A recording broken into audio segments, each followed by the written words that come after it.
This is Venom preparing to eat this petty thief. This is Venom biting the heads of Mexican gangsters. And this is Eddie giving Venom a new rule not to eat people anymore. Venom is clearly the hungriest of all superheroes, if he counts as one. In this video, we're gonna count all symbiote kills and every person and chicken Venom consumed across all 3 movies. Yes, we are really counting chickens in a body count video. We'll also count the people he has threatened to eat because that number is hilarious. Let's start. In the beginning of the first movie, we see the terrible end of the Life Foundation shuttle as it crashes in Malaysia. One symbiote escapes from its container and enters the body of one remaining astronaut. This barely alive astronaut is placed into an ambulance in order to be transported to the hospital. However, in the ambulance van, the symbiote takes control and possesses the paramedic woman, leaving the astronaut to die. At the same time, it kills the driver and crashes the ambulance. This symbiote is known as Riot, not Venom, but we are counting all symbiote kills. Riot is now quite hungry and ready to try Malaysian cuisine. So, in the opening scene, we witness the first kills, but no one is eaten just yet. The remaining symbiotes are transported to Life Foundation's lab, but Riot, in the body of the paramedic woman, arrives in Malaysia town and immediately starts to eat. He goes to the local market and steals food from a street vendor, who doesn't appreciate this behavior. Riot kills him with a blade, as well as several other people present in the area, at least 6 of them. He then looks at the terrified old lady, approaches her, and takes over her body, and the paramedics woman dies instantly. Old lady dies later as well when Riot leaves her body. Back in the US, Carlton Drake finds a homeless man named Isaac and recruits him for an experiment in the Life Foundation's lab. Because of course an online ad that says hiring a symbiote host wouldn't really work. Isaac is unaware that he will be exposed to one of the symbiotes known as Dead Blue, and he dies during the bonding attempt. When Eddie, with the help of Dr. Skirth, secretly enter the Life Foundation's lab, he sees other people that were brought in to act as test subjects. One of them is Maria, a homeless woman and a friend of Eddie who tries to save her, but the symbiote possessing her transfers to his body instead, and Maria dies. Eddie is now a host of Venom, and he starts to feel inexplicably hungry. And this hunger is not something his usual dinner would solve. And yes, you guessed it, it's live lobster time. This unlucky restaurant's tank lobster is the first victim of Venom. Certainly, the restaurant deserves compliments because the food is incredibly fresh and the service is super fast. Meanwhile, Drake finds out that Dr. Skirth helped Eddie infiltrate their lab and mercilessly locks her in the room and releases the Dead Blue symbiote, which kills her off screen. After his lobster meal, Eddie is back to his apartment. Someone knocks on his door, and when he opens, several Life Foundation's henchmen demand that he returns the stolen property, Venom. Eddie tries to cooperate, but Venom has other plans. He kills 2 henchmen. First gets thrown out the window, and the second has his neck snapped. The rest of them are left with terrible injuries that will keep them in the hospital for a few months. If they don't die from internal bleeding, of course. Eddie escapes the apartment and drives away on his motorcycle, but more henchmen start to follow him.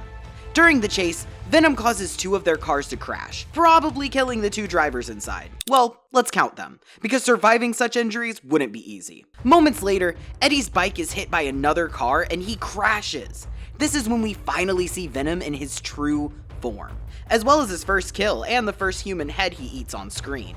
He grabs one assassin by the neck and threatens to eat his organs, but irritated by a henchman who keeps firing at him, he bites his head off. And that's what happens when you bring a gun to a teeth fight.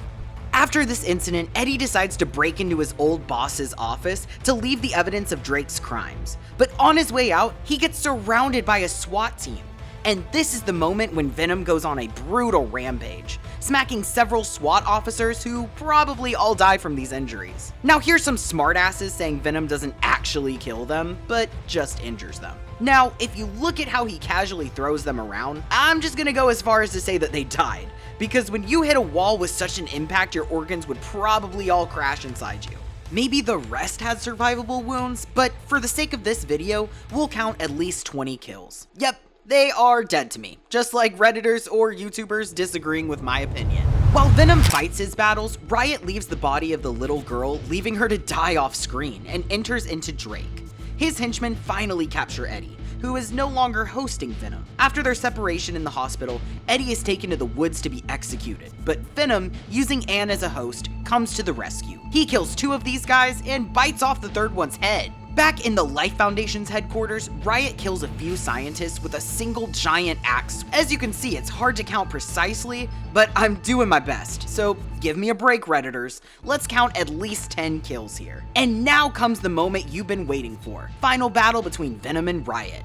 After a long, epic fight, Venom climbs onto Drake's rocket and damages it, causing it to explode with Drake and Riot inside. It appears that Venom is killed as well, but later, we see that Venom is very much alive. Eddie then lays down some ground rules. No killing of good people anymore. Venom is confused on how to tell who's good and who's evil, but he agrees to the rules anyway. And does this rule turn out to be useful and practical from now on? Well, not really. In the very next scene, at Mrs. Chen's store, Venom warns the robber not to disturb Mrs. Chen again and threatens to bite his head off if he returns ever again. But then again, might just do it now. And so he does. So the subtotal for this movie is Riot, 21 kills, Dead Blue, 2 kills, Venom, 31 human kills, and 1 lobster. And of course, most of these kills are done when he is in Eddie. 3 human heads consumed, 1 unlucky thief off screen, and 1 delicious lobster. And he threatened only 2 times. In the second movie, we have chickens on the menu.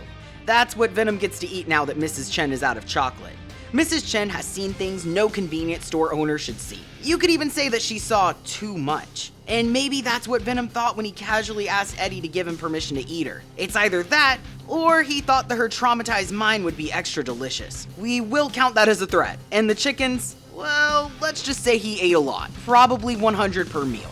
He also threatened to eat Detective Mulligan. He even tried, but Eddie was there to stop him. The first human kills we see are done by none other than Carnage, Venom's unwanted son. As Cletus's execution begins, this red symbiote takes over and attacks the prison guards, killing at least 12 guards and a prison warden. Meanwhile, Venom decides to leave Eddie's body and go on his own, hoping for more freedom and probably more human brains to eat. He goes to a nightclub, jumping from body to body, eating their organs from the inside. So yes, they brutally die, and Venom is one of the good symbiotes. So imagine what an evil one can do. But hey, no need for imagination. As you can see, Carnage kills anyone who gets in his way, even this driver who drives too slow. Carnage is what happens when Venom doesn't have Eddie's moral compass. Cletus kills the gas station clerk just to get access to his computer to search online for his girlfriend. We won't count this as Carnage's kill because Cletus used his own body for this kill. Cletus then goes to Ravencroft Asylum to rescue his girlfriend. In there, they kill the woman doctor and severely injure several more people. As the NYC police officers go on a chase for them, Carnage smashes their cars, certainly killing at least 5 of them, before destroying a police helicopter with at least 2 more people in it. We don't directly see it, but of course they all experience a brutal, destructive ending. And now it's time for another final boss fight. Cletus and Francis are getting married by a priest at Grace Cathedral when Eddie and Venom arrive in time to crash the ceremony. Venom doesn't want to stay and face his quote-unquote son, but Eddie convinces him by promising that if he fights, he can eat anyone he wants. The first victim is this priest, decapitated by Carnage, giving him a quick energy boost. Eddie then uses the cathedral bells to create powerful vibrations that weaken both symbiotes. The sound forces Carnage to leave Cletus's body, and that's the moment when Venom eats him. With Francis dead, Cletus is the only remaining enemy. Eddie tries to recounsel with him, but Venom doesn't care. F this guy. And that is the final symbiote kill in the second movie. Total kill count, Carnage, 24 kills. Venom, only 3 on-screen kills, 2 humans and 1 symbiote consumed. Cletus and the guy from the club are the humans eaten in this one. Plus 1 off-screen kill, civilian who crashes into Mrs. Chen's store. And enough chicken to put McDonald's out of business. Chicken, chocolate, and human brains. But in the third movie, Venom's diet becomes quite strange. The third movie starts like every good joke. 1 American, 1 symbiote, and 1 Mexican walk into a bar. After Venom's hysterical tequila party, the duo decides to leave for New York, where Eddie can try to clear his name, since they are still fugitives and also so that Venom can see the Statue of Liberty. On their way through a dark town, they discover a dogfighting ring run by Mexican gangsters. These guys kill without hesitation, but what they don't know is that they have stumbled upon an alien-killing machine hiding inside the man standing in front of them. These become the first deaths in the movie and the first 4 heads on Venom's Mexican menu. Perhaps too spicy for some symbiotes, but not for Venom. Truly authentic Mexican street food. Trouble begins when the xenophage starts chasing them. They end up in a desert, where Venom explains why the xenophage is searching for them, and that in order to avoid it, Venom can't fully transform. Meanwhile, General Strick sends his team to capture Eddie and Venom. This is where Venom's diet evolves. He eats a fish, then enters into a frog, and quickly eats a fly. Eventually, he transforms fully to protect Eddie, and by doing so, he alerts the xenophage, which quickly finds them. As they escape and continue their journey, they run into a hippie family, traveling in their van. They give Eddie a ride to Las Vegas, where they run into their favorite convenience store lady, Mrs. Chen. They go back to her room to clean up, and that's where they are abducted by Strickland and his men, who kidnap Eddie and separate him from Venom. Eddie wakes up in Area 51.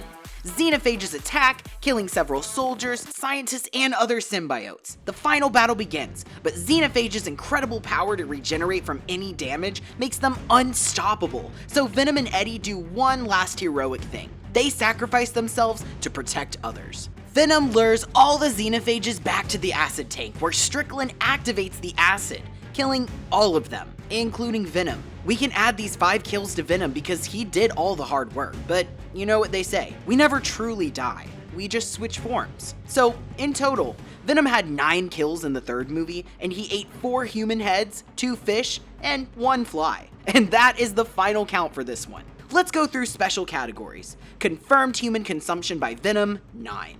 We had 8 on-screen head bites with visible death. And we had 1 internal organ meal in the club scene, and 1 guy who passes out in the store and certainly dies after. And how many threats? At least 5. Venom might be dangerous, but he is also a talker, thanks to Eddie. Then we have non-human consumption, 1. Symbiote, probably hundreds of chickens, 1 very sorry and delicious tank lobster, few fishes, and 1 fly that had no business flying that low and close to the frog that is hosting a symbiote. Then, let's count other symbiotes' kills. Riot's total body count, 21. Carnage's total body count, 24. Dead Blue's body count, 2. And finally, let's mention the weird stuff. Unconventional sugary desserts. Symbiotes require phenethylamine to thrive, and when they can't find human brains, a slightly less potent substitute is necessary. Chocolate. And according to Mrs. Chen, Venom can eat a lot of chocolate. Let's retrospect on Venom's eating habits throughout all 3 movies. In the first one, Venom's philosophy is eat first, ask questions later. In the 2nd movie, ground rules are already established, so only bad guys. Lots of chocolate and a bunch of live chickens. In the 3rd movie, Venom starts with authentic Mexican gangster food, but eventually ends up on a seafood diet. Terrible downfall indeed, especially for a gourmet like Venom. But how many people didn't get eaten because of Eddie? Probably thousands. So, Eddie serves as Venom's moral compass, influencing his decisions, steering his thoughts, and ultimately shaping Venom's character. That leaves us with a final breakdown of Venom's kill and diet count. So, we have 39 confirmed human kills, 5 threats, 9 humans consumed, and lots of chickens. Enough to be listed as a natural disaster in agricultural reports. 1 eaten symbiote, few fishes, 1 lobster, and 1 fly. So, that's 39 people, hundreds of chickens, and 1 very traumatized convenience store owner. But still fewer casualties than a typical Michael Bay movie.